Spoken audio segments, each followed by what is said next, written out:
আসলে এই কালিমা তৈয়বাটা কাকে কোন সময় ফলানো যায়, কি কোন সময় পড়লে এই কালেমায় তৈবা কোন সময় পড়তে হয়, এই সম্পর্কে আজকে আমি সুন্দর কিছু আলোচনা আপনাদের সামনে নিয়ে আসবো। আসুন জানি।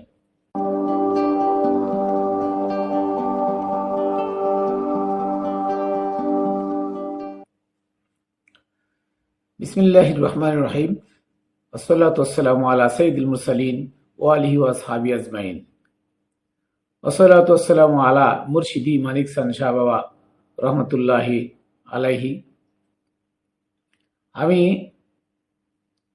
আজকের আলোচনা আপনাদের সামনে নিয়ে আসবো কালিমাই তৈয়বা, দুইটা শব্দ। কালিমা মানে কথা, বাণী, আর তৈয়বা হচ্ছে পবিত্র। তৈয়বা মানে পবিত্র, তার মানে পবিত্র বাণী। এই পবিত্র বাণীটা কি? লা ইলাহা ইল্লাল্লাহ মুহাম্মাদুর রাসূলুল্লাহ সাল্লাল্লাহু আলাইহি সাল্লাম। এই পবিত্র কথাটি একটা মানুষ কোন সময় পড়ে আর কার নামে এই কবিতা মানে এই কালমাটি পড়বে, যেহেতু মোহাম্মদ সাল্লাল্লাহু আলাইহি সাল্লাম ধরাধামে নাই, তাহলে মোহাম্মদ সাল্লাল্লাহু আলাইহি সাল্লাম নাই, তার নায়েবে রসুল রেখে গেছেন, সে নায়েবে রসুল কারা, আর এই কলমাটা কে কোন সময় পড়বে, তার অরিজিনাল সময়টা, খাতটা, টাইমটা কখন, এই সম্পর্কে আপনারা কি জানেন? অবগত আছেন? এই সম্পর্কে জানেন না। আসলে কলমাটা, পবিত্র কথাটা, এই কথাটা একসাথে কোরআনের ভিতরে নাই। লা ইলাহা ইল্লাল্লাহ কোরআনে এসেছে 30 বার।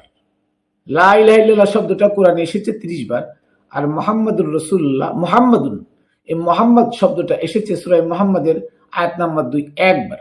সারা কোরআনের ভিতরে লা ইলাহা ইল্লাল্লাহ এসেছে 30 বার আর মুহাম্মদ এসেছে একবার। আসুন আগে এইটা দেখাই যে সূরা মুহাম্মদ 2 নম্বর আয়াত, 47 নম্বর সূরা 2 নম্বর আয়াত, আল্লাযীনা আমানু ওয়া আমিলুস সলিহাত, যারা ঈমান আনলো, সৎ কাজ করলো, আমানু বিমা উনজিলা আলা মুহাম্মদ, আর যে মুহাম্মাদের উপরে যা নাজিল হয়েছে তার উপর ঈমান আনলো, ওয়া হুয়াল হাক্কু মির রাব্বিহিম, এরাই হচ্ছেন আল্লাহর পক্ষ থেকে সৎ এবং সত্য। এখন যে কি বলছেন আল্লাহ তাআলা, ঈমান যারা আনলো, সৎ কাজ করলো এবং মুহাম্মাদের পরে নাজিলকৃত যে গ্রন্থ আছে সে গ্রন্থের উপর ঈমান এনেছে, তারাই সৎ পথে আছে। এবং মুহাম্মদ সাল্লাল্লাহু আলাইহি ওয়াসাল্লামের পরে গ্রন্থ, কোন গ্রন্থ নাজিল হয়েছে সেটা আমরা সবাই জানি। এই গ্রন্থের উপরে ঈমান আনা মানে গ্রন্থের কিছু মানবো কিছু মানবো না, এটা নয়। গ্রন্থে যা আছে আমি পূর্ণাঙ্গ রূপে সেটা কি করব, মানবো, এটার নাম মানা। আর কিছু মানবো কিছু মানার নাম কুফরি করা, মুনাফিকি করা। এবার আমি আপনার সংক্ষেপে মনে করেন যে আমি দেখাইতে চাই আপনাদের সামনে, যে দেখেন যে 29টা সূরার ভিতরে লা ইলাহা ইল্লাল্লাহ এই শব্দটি এসেছে 30 বার। যেমন সূরা বাকারার ভিতরে এসেছে 163 ও 255 নম্বর আয়াতে, সূরা আল ইমরানে এসেছে 2, 6 ও 18 নম্বর আয়াতে, আচ্ছা সূরা নিসা এসেছে 87 নম্বর আয়াতে, সূরা আনাম এসেছে 102 ও 106 নম্বর আয়াতে, সূরা আরাফ এসেছে 158 নম্বর আয়াতে, সূরা তওবা এসেছে 31 ও 129 নম্বর আয়াতে, সূরা হুদ এসেছে 14 নম্বর আয়াতে, সূরা রাদ এসেছে 30 নম্বর আয়াতে, সূরা তাহা এসেছে 8 নম্বর ও 98 নম্বর আয়াতে, সূরা মুমিন এসেছে 116 নম্বর আয়াতে, সূরা নাম এসেছে 26 নম্বর আয়াতে, সূরা কাসাস এসেছে 70 এবং 88 নম্বর আয়াতে, সূরা ফাতির এসেছে 3 নম্বর আয়াতে, আচ্ছা সূরা জুমার এসেছে 6 নম্বর আয়াতে, সূরা গাফির এসেছে 3, 62 ও 65 নম্বর আয়াতে, সূরা দুখান এসেছে 8 নম্বর আয়াতে, সূরা হাসর 22 ও 23 নম্বর আয়াতে, সূরা তাগাবুন 13 নম্বর আয়াতে, সূরা মুজাম্মিল 9 নম্বর আয়াতে। এবার এভাবে মনে করেন যে আপনার লা ইলাহা ইল্লাল্লাহ শব্দটি কোরআনে এসেছে 30 বার 29টা আয়াতে। এখন একসঙ্গে কিন্তু লা ইলাহা ইল্লাল্লাহ মুহাম্মাদুর রাসূলুল্লাহ একসঙ্গে আসে না।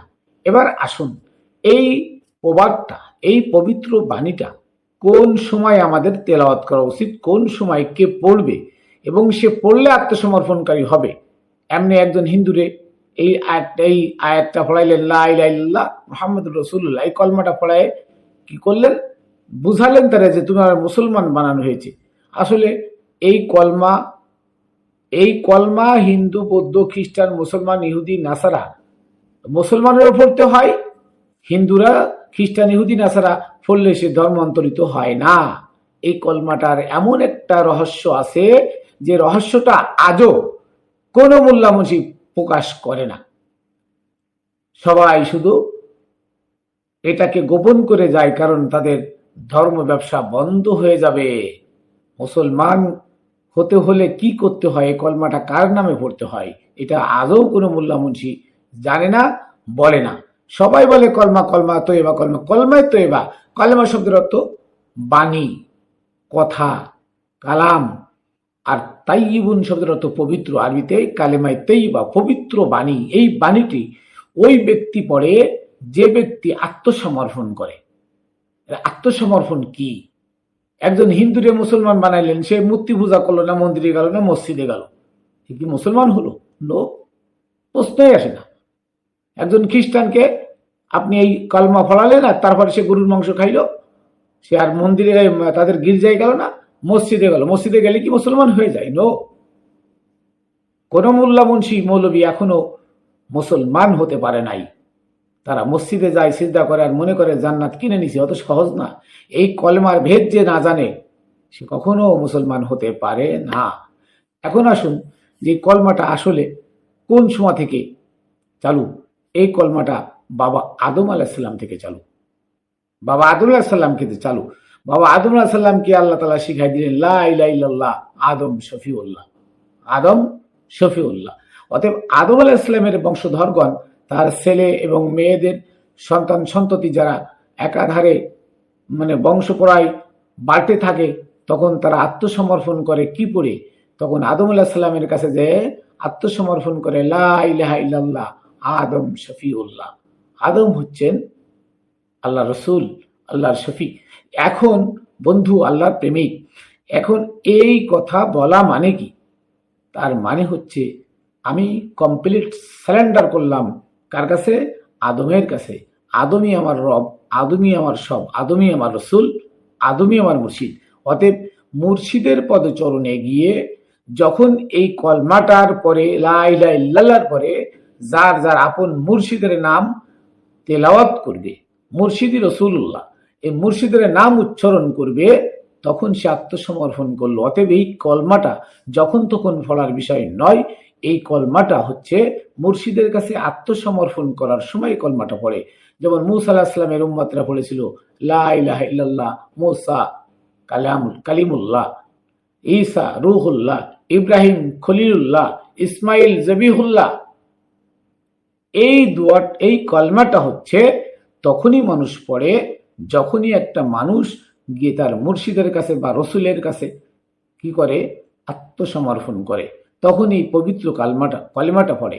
তাই নবীর কাছে যারা ওই সময় নবীর জীবদ্দশায় যারা নবী আলাইহিস সালামের কাছে গিয়ে এই কলমাটা পাঠ করেছে, তারা বলেছিল লা ইলাহা ইল্লাল্লাহ মুহাম্মাদুর রাসূলুল্লাহ।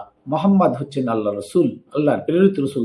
এখানে দেখেন শুধু রসুল্লাহ নয়, মুহাম্মাদুর রাসূলুল্লাহ, নাম মুহাম্মাদুর রাসূলুল্লাহ বলে দিলেন। মুহাম্মাদুর রাসূলুল্লাহ কেন বললেন? আল্লাহ কেন বললেন? আল্লাহ এই জন্য বললেন যে মুহাম্মাদের পরে আরো রসুল আসবে, যেহেতু রসুল চলমান থাকবে। নবীরা রসুল হতে পারেন, কিন্তু কোন রসুল নবী হতে পারেন না। নবীরা রসুল হন। নবুয়ত আল্লাহর পক্ষ থেকে পাওয়া যে গ্রন্থ, এই গ্রন্থ নিয়ে যারা আসেন তারা নবী, আর এই গ্রন্থ যারা প্রচার করেন তারা রসুল। তো নবীগণ রসুল হতে পারেন, রসুল কখনো নবী হতে পারেন না। নবী রসুলের মধ্যে ফারাক অনেক, নবী এবং রসুলের মধ্যে অনেক তফাৎ। অতএব একজন নবী রসুল হতে পারবেন, কিন্তু একজন রসুল নবী হতে পারবেন না। কারণ কি? নবুয়ত হচ্ছে আল্লাহর পক্ষ থেকে হুকুম নাবা, খবর সহ, কিতাব সহ যিনি এসেছেন উনি হচ্ছেন নবী। অতএব নবী রসুল হন, রসুল কখনো নবী হন না। তাই রসুল চলমান থাকবে।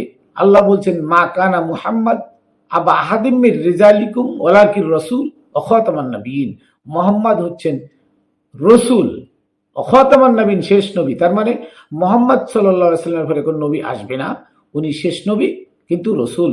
অতএব রসুল তারপরে আসবে, রসুল বন্ধ নাই, রসুল চলমান থাকবে কিন্তু মুহাম্মদ চলমান থাকবে না, মুহাম্মদ নবী, নবী চলমান থাকবে না।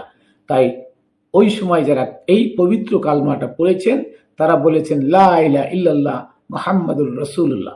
এবার আসুন, মুহাম্মদ সাল্লাল্লাহু আলাইহি ওয়াসাল্লামের পরে এই কলমা এখন পর্যন্ত চালু, তাহলে মুহাম্মদ সাল্লাল্লাহু আলাইহি ওয়াসাল্লামের পরে এই কলমা কে পড়বে, কার নামের উপরে পড়বে? এই কলমা হযরতে মাওলা আলী আলাইহিস সালাম, মাওলা আলী আলাইহিস সালাম ছিলেন রাসূল, সম্যক গুরু নবীর পরে মাওলা আলী সালাম ছিলেন তার অধীনস্থ এবং তার মাওলায়াত প্রাপ্ত। অতএব আলী আলাইহিস সালামের কাছে যারা, মাওলা আলীর কাছে যারা ইসলাম গ্রহণ করেছেন, আত্মসমর্পণ করেছেন, তারা বলেছিলেন লা ইলাহা ইল্লাল্লাহ আলিয়ুন ওয়ালিউল্লাহ। আলী হচ্ছেন ওলি বা আলিয়ুন রাসূলুল্লাহ, আলী হচ্ছেন রসুল। কারণ রসুল মানে সম্যক গুরু, আল্লাহর পক্ষ থেকে হিদায়াত প্রাপ্ত ব্যক্তিগণকে রসুল বলা হয়। এই জন্য আল্লাহ তাআলা কোরআনের ভিতরে বহুত জায়গায় বলেছেন, যেমন সূরা আল ইমরানের 164 নম্বর আয়াতে আল্লাহ বলেন কদ মান্নাল্লাহু আলাল মুমিনিনা ইয বাআসা ফীহিম রাসূলান, যে আমি মুমিনদের জন্য সৌভাগ্য অর্জন করেছি, সৌভাগ্য দিয়েছি যে তাদের মধ্য হতে রসুল প্রেরণ করে থাকি। তার মানে মুমিনদের মধ্য হতে রসুল আসে। তাহলে রসুল কি বিশেষ বিশেষ মানে এক বিশেষ ব্যক্তিগণকে রসুল বলা হয়। আর এই বিশেষগণ হচ্ছে বনি আদম থেকে যারা আদম সন্তান, আদম হয়ে যায়, তার মানে যে ব্যক্তি আল্লাহর হয়ে যায়, যে ব্যক্তি আল্লাহর নিকট ধাবিত হয়, যে ব্যক্তি সাদিকিন হয়, সালিহিন হয়, যে ব্যক্তি মুহসিন হয়, তিনি হচ্ছেন রসুল। তাই তিনার নামের পরে এই কলমাটা পড়া ফরজ। সেই ব্যক্তি, যে ব্যক্তি এই কলমাটা পড়বে, যেমন আমার মুর্শিদ মানিক চান, আমার কলমা হচ্ছে লা ইলাহা ইল্লাল্লাহ মানিক চান রাসূলুল্লাহ। এই মানিক চান হচ্ছেন আল্লাহ রসুল, আল্লাহর প্রেরিত সম্যক গুরু। ভান্ডারীর মুরিদ যারা আছেন তারা বলবেন কি, যেমন আহমদুল্লাহ মাইজ ভান্ডারীর পরে যারা এই কালমা পড়েছেন তারা বলেছেন কি লা ইলাহা ইল্লাল্লাহ আহমদুল্লাহ মাইজ ভান্ডারী রাসূলুল্লাহ সাল্লাল্লাহু আলাইহি ওয়াসাল্লাম। যারা গাউসুল আজম বরিয়াবর দরবার শরীফের তোল হাসানের কাছে অথবা হাসিব রাজানের কাছে যারা মুরিদ, যারা বায়াত, তারা কি বলেছেন লা ইলাহা ইল্লাল্লাহ হাসিব আল হাসান রাসূলুল্লাহ সাল্লাল্লাহু আলাইহি ওয়াসাল্লাম। যারা এমন খাজা বাবার কাছে যারা মুরিদ, খাজা বাবার কাছে যারা আত্মসমর্পণ করেছেন, তারা বলবেন, তারা কি বলেছিলেন লা ইলাহা ইল্লাল্লাহ খাজা মঈনুদ্দিন চিশতি রাসূলুল্লাহ।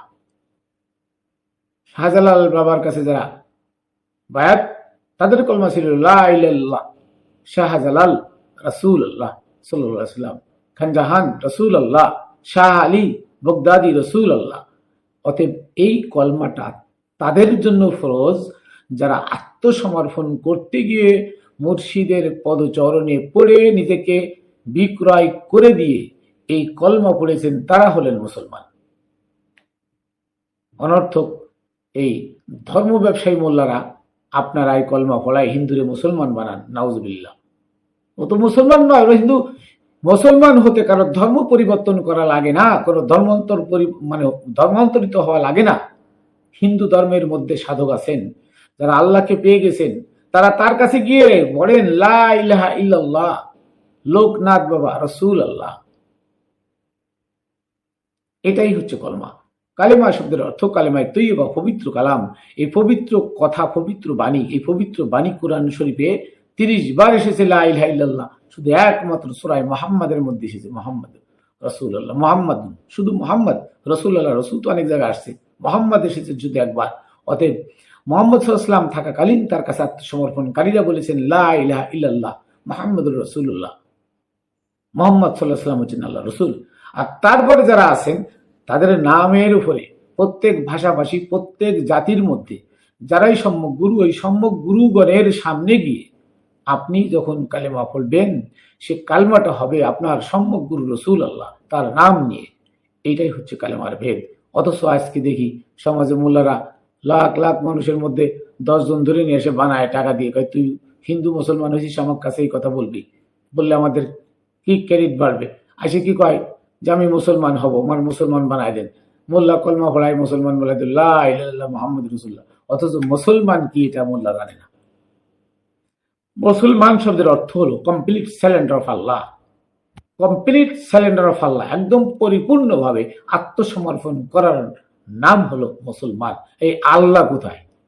আল্লাহ কোরআনের মধ্যে 100টার উপরে আয়াত আছে। আল্লাহ দৃশ্যমান, আল্লাহ দেখা যায়, আল্লাহর চোখ আছে, আল্লাহর কান আছে, আল্লাহর নাক আছে, আল্লাহর জিহ্বা আছে, আল্লাহর কণ্ঠ আছে, আল্লাহর মাথা আছে, আল্লাহর হাত আছে, আল্লাহর পা আছে, আল্লাহর কান আছে। তাহলে আল্লাহ অদৃশ্য, গায়েব আল্লাহ, নিরাকার আল্লাহ হইলেন কোথায়? তার মানে হচ্ছেন যিনি মুর্শিদ তিনি রসুল, তিনিই আল্লাহ। যিনি মুর্শিদ তিনি রসুল, তিনিই আল্লাহ। কোরআনের বহুত জায়গায় আছে যে যার কলব আল্লাহর আরশ, ওই ব্যক্তি আল্লাহ, কারণ তার কলবে আল্লাহ বসবাস করে। অতএব যার কলবে আল্লাহ থাকেন তিনিই তো আল্লাহ।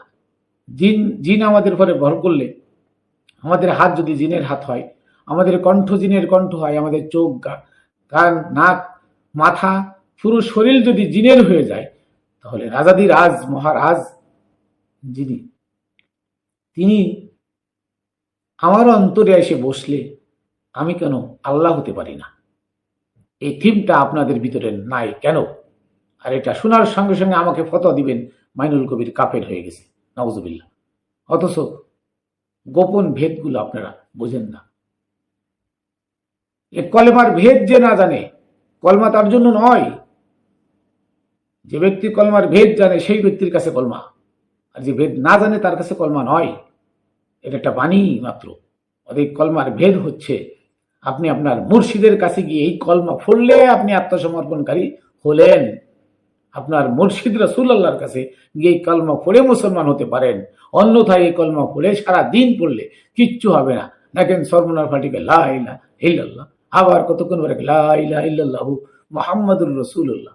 আরে মুহাম্মদ সাল্লাল্লাহু আলাইহি ওয়াসাল্লাম তো আল্লাহ রাসূল ছিল, উনি তো বর্তমানে নাই। উনি তো মাওলায়াত দিয়ে গেলেন মাওলা আলীকে, মাওলা আলী দিলেন 6 জনকে, সে 6 জনই রাসূলুল্লাহ। মাওলা আলীর বংশধর তারা রাসূলুল্লাহ, সৈয়দ তারা রাসূলুল্লাহ। আপনি তাদের উপরে কলমা পড়েন, তাদের কাছে বায়াত নেন, তাদের উপরে কলমা পড়েন, তাদের নামে কলমা পড়লে আপনি মুসলমান। অন্যথায় আপনার মুসলমান হওয়ার মধ্যে কোনো নিশানা চিহ্নগন্ধ আমি এই কলমা পড়ার দ্বারা পাই না। এই কলমা এমন একটি পবিত্র কালাম যা একমাত্র ওই ব্যক্তি বোঝে যে তার মুর্শিদের কাছে গিয়ে তার মুর্শিদের নাম ধরে বলে লা ইলাহা ইল্লাল্লাহ, হে আল্লাহ ছাড়া আর কোনো মাবুদ নাই, আমার মুর্শিদ হচ্ছেন আল্লাহ রাসূল, আমি তার কাছে আত্মসমর্পণ করলাম। এই কলমা তার জন্য। ওই লোকই বেদ বাতেন বুঝে কলমা পড়লো, আর এই কলমা পড়লে সেই হলো মুসলমান, সেই প্রকৃত মুসলমান, সেই হতে পারে মোমেন। কারণ ইমানদার মোমেন না হবেন তো আল্লাহ তাকে মৃত্যুবরণ করতে নিষেধ করেছেন। কলমা পড়ে মরলে জান্নাত পাবে, এটা আপনি পাইলেন কোথায়? তাহলে আল্লাহ সূরা বাকারা 108 নম্বর আয়াতে বলতেন না, উদখুলু ফিস সিলমি কাফা, ইয়া আইয়ুহাল্লাযিনা আমানু উদখুলু ফিস সিলমি কাফা, পরিপূর্ণ ইসলামের মধ্যে ঢোকো। এই পরিপূর্ণ ইসলামের মধ্যে ঢুকতে হলে এই কলমাটা তারই জন্য প্রযোজ্য। এই কলমাটা ওই সময় পড়বে যখন তার মুর্শিদের পদচরণে গিয়ে সে সিজদা দিবে, তখন বলবে লা ইলাহা ইল্লাল্লাহ। মানিক চাঁদ শাহ রহমতুল্লাহ আলাই, রাসূলুল্লাহ, আমার বাবা মানিক চাঁদি আল্লাহ রাসূল, এই কথা যখনই বললাম সাথে সাথে ইবলিস শয়তান আমার থেকে যোজন মাইল দূরে চলে যাবে তার ষড়রিপু নিয়ে। ওই ষড়রিপু আমাকে আর ধোঁকা দিতে পারবে না, কারণ আমি কলমার ভেদ বাতেন জেনে আমি কি করেছি, কলমা পড়েছি। তো এই কলমার ভেদ বাতেন সম্পর্কে আমার ভাই, শ্রদ্ধেয় ভাই, আমার এই কথা শুনলে তাকে আমি অভিনন্দন জানাই।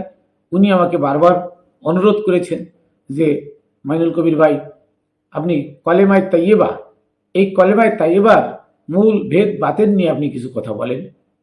তো আমি আমার মুর্শিদের হুকুমের সত্য কথাগুলো বলি, তাই এই কলেমার ভেদ বাতেন হিসেবে আপনাদের কাছে আজকে তুলে ধরলাম যে কলমা না জানিয়া কলমার ভেদ বাতেন কলমা তুমি পড়লে কেন? না জানিয়া কলমার ভেদ বাতেন কলমা তুমি পড়লে কেন? পড়ে কি লাভ? হিন্দু ধরে এনে কলমা পড়াই দিলেন আর মুসলমান হয়ে গেল। মুসলমান কি সহজ কথা? মুসলমান আত্মসমর্পণ করা। আত্মসমর্পণ কার কাছে করতে বলছে? ইত্তাবি সাবিলা মানে আনাবা ইলাইয়া, ওই সমস্ত লোকের কাছে তুমি আত্মসমর্পণ করো, বা ওই সমস্ত লোকের দেখানো পথে চলো যারা আমার নিকট ধাবিত হয়ে গেছে। তার মানে আল্লাহর সাথে, আল্লাহর জাতের সাথে যিনি মিশে গেছেন, যিনি একাকার হয়ে এক আল্লাহ পরিণত হয়ে গেছেন, ওই ব্যক্তির কাছে গিয়ে নাই কলমাটা পড়বেন। আপনি একটা হিন্দু ধরে নেব, তাহলে কলমা ভোড়ায় জোর করে কলমা ভোড়ায় করলেন, মুসলমান হয়ে গেছে। নাউজুবিল্লাহ, সে কিছু হয় নাই, সে যেমন ছিল তেমন। আপনি মুসলমানের ঘরে হয়ে আপনি কি কলমা পড়েছেন এই ভেদ বাতেন জেনে? পড়েন নাই, তা আপনিও তো মুসলমান না। তা আপনি আর একটা হিন্দুরে দৌড়িয়ে এনে তাদের কলমা ভোড়াইলেন, খ্রিস্টান একটা দৌড়িয়ে এনে কলমা ভোড়াইলেন, সে মুসলমান হয়ে গেল? হ্যাঁ, সে কি হইল? পরিবর্তন হইল। শুয়ারের মাংস খাইতো, এটা খাইলো না, এনে এসে গরুর মাংস খাইলো। তো শুয়ারও তো জানোয়ার, গরুও জানোয়ার। শুয়ারের মাংস কোরআনে অবৈধ, গরুর মাংস জায়েজ। এখন সে শুয়ারের মাংস খাওয়া বাদ দিয়ে গরুর মাংস খাইলো, এতে কি ধর্মান্তরিত হয়ে গেল? না, প্রশ্নই আসে না। একটা মুসলমান রে হিন্দুরা গীতা পড়ায় ধর্মান্তরিত করে নিল, সে গরুর মাংস খাইতো, গরুর মাংস খাওয়া বাদ দিয়ে শুয়ারের মাংস খাওয়া শুরু করলো, ধর্মান্তরিত হয়ে গেল? না, এটাতে কিছু হয় না, জাতের পরিবর্তন হয় না। আদম, বনি আদমই থেকে যায়। শুধু বনি আদম হওয়ার লাইন হচ্ছে তার মুর্শিদের কাবায় গিয়ে, মুর্শিদের চরণে গিয়ে এই কলেমার ভেদ বাতেন বুঝে কলমাটা ফুড়ে মুর্শিদ কাবাই আল্লাহকে সেজদা দিয়া, তাহলে সে মুসলমান হতে পারলো, সে মুসলমান হয়ে গেল। আত্মসমর্পণ যখন করে তখন সে মুসলমান হয়ে গেল। আর মুসলমান যে হইল, ওই ব্যক্তি কলমার বেদ বাতেন জানলো, অন্যথায় কেউ কলমার বেদ বাতেন জানে না। আর এই মোল্লা মুন্সি মুহাদ্দিস মুফাসসির যাই আছে, এরা কলমা সম্পর্কে ওয়াকিবহাল নন।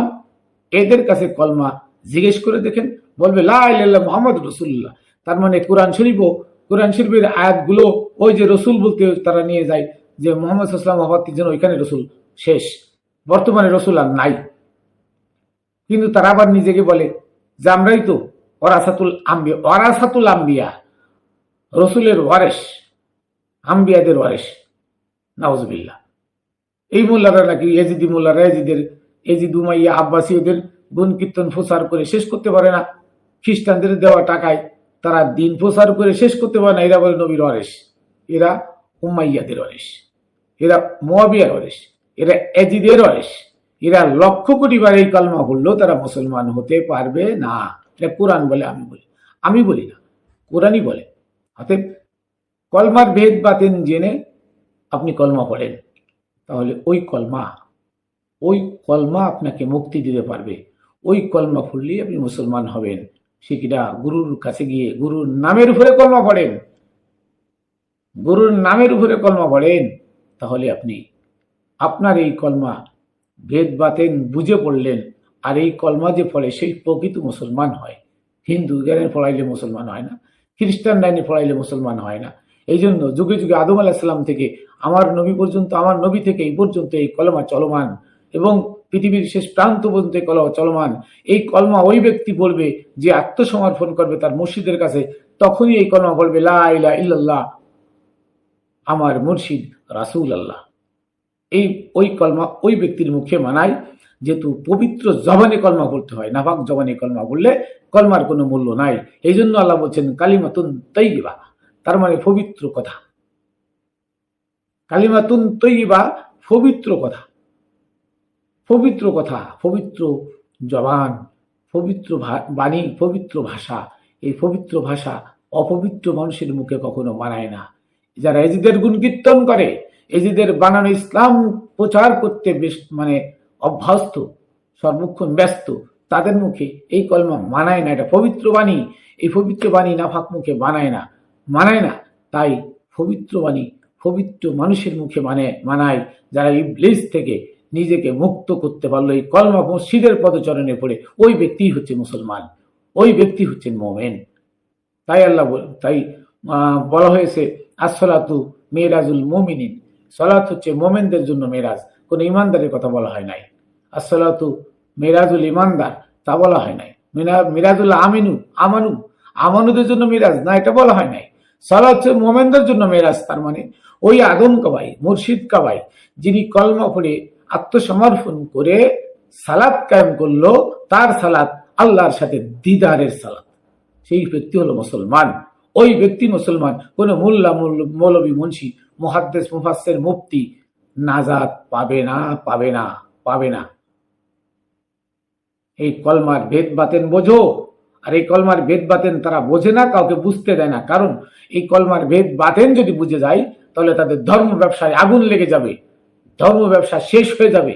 শবে কদর, শবে বরাত, ঈদুল আজহা, ঈদুল ফিতর, তারাবি, এমন হাজার হাজার বানানো ধর্মের নামে অধর্ম পালিত হচ্ছে। এ দিয়ে কিছু হবে না। নবী 23 বছরের জিন্দেগিতে একটা মসজিদ বানাইলো না ধর্ম পালনের জন্য। আর নবীর ওফাতের পরে 41 হিজরি পর্যন্ত 70,000 মসজিদ হয়ে গেল মক্কা ভূমিতে। কারা বানাইলো? কি কারণে বানাইলো? নবী তো বানাইলো না, এরা বানাইলো কেন? কারণ অধর্মকে ধর্ম হিসেবে স্বীকৃতি দেওয়ার জন্য মসজিদ বানানো হয়েছিল। এবং বহুত বহুত ধর্মের নামে আজান দেওয়া মসজিদে, নামাজ পড়া মসজিদে, হ্যাঁ, এরপরে 5 ওয়াক্ত নামাজ, জামাতে পড়া নামাজ ছুটে যাবে এই ভয় মানুষকে দেওয়া। ওদিকে আপনার জান্নাতের লোভ দেখানো, হুর গেলমানের লোভ দেখানো, নামাজ না পড়লে ভয় দেখানো, এই ধরনের ইবাদত, ঈদের নামাজ, তারাবির নামাজ, এই সমস্ত কুরবানি, পশু কুরবানি, নবী জিন্দেগিতে একটা পশু হত্যা করেন নাই।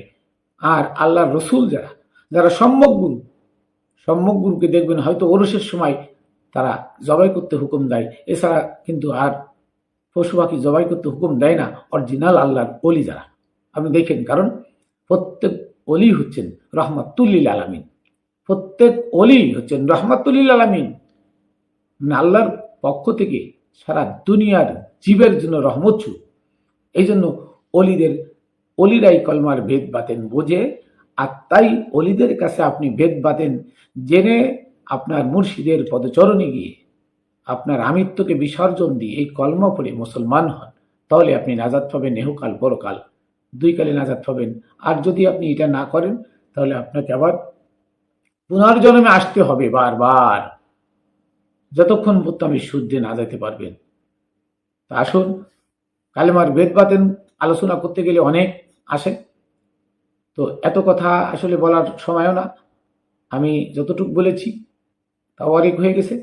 আপনারা অবশ্যই এই কলেমায়ে তৈয়ব মানে পবিত্র কথা, পবিত্র বাণী, পবিত্র ভাষা, এই পবিত্র ভাষা তখনই ব্যবহার করবেন যখন মুর্শিদের কাবায় আল্লাহকে সেজদা দিবেন, তার আগেই কথাটা ব্যবহার করে নেবেন যে আমি আল্লাহ ছাড়া আর কাউকে মানি না, আল্লাহ ছাড়া আর কাউকে মানি না, আমার মুর্শিদ হচ্ছেন সেই আল্লাহর প্রেরিত রসুল। তাহলে এই কলমাটা আপনার কি হইল? পবিত্র জবানে পাঠ করা হইল। আর এমনি সারাদিন পড়লে ওটা পবিত্র জবানে পাঠ করা হইল না। আর যারা মুর্শিদের গোলাম তারা পড়তে পারেন, তারা সর্বক্ষণ জিকির ফিকিরে এই কলমাই পড়তে পারেন। যেমন আমার মুর্শিদ মানিক চান আমি পড়তে পারি লা ইলাহা ইল্লাল্লাহ মানিক চান রাসূলুল্লাহ, লা ইলাহা ইল্লাল্লাহ মানিক চান রাসূলুল্লাহ, লা ইলাহা ইল্লাল্লাহ মানিক চান রাসূলুল্লাহ। এই কলেমাটা আমি সর্বক্ষণ আমার জবানে পড়তে পারি আমার মুর্শিদের নাম নিয়ে। এটা আমার জন্য পবিত্র, আমার জবান পবিত্র।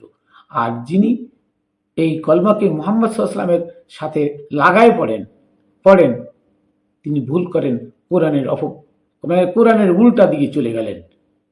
কারণ রসুল সম্যক গুরু, আর এই সম্যক গুরু বর্তমান যিনি আছেন কলমাটা তার নামে হবে। যা হোক, আমি আমার ভুল ত্রুটি ক্ষমা চেয়ে আমি আমার Khatune Jannat TV YouTube channel, Facebook page ও রামবেলের পক্ষ থেকে সকলকে আবারও শুভেচ্ছা অভিনন্দন জানিয়ে আমি মাইনুল কবির এখানে শেষ করছি। ভুল ত্রুটি মার্জনীয়। আবার দেখা হবে, পরবর্তী ভিডিও নিয়ে আসবো ইনশাআল্লাহ।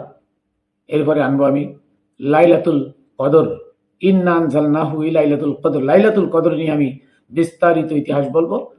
লাইলাতুল কদর কি আর বর্তমান লাইলাতুল কদর আদায় করা হচ্ছে এটা কি, এই সম্পর্কে আমি আসবো ইনশাআল্লাহ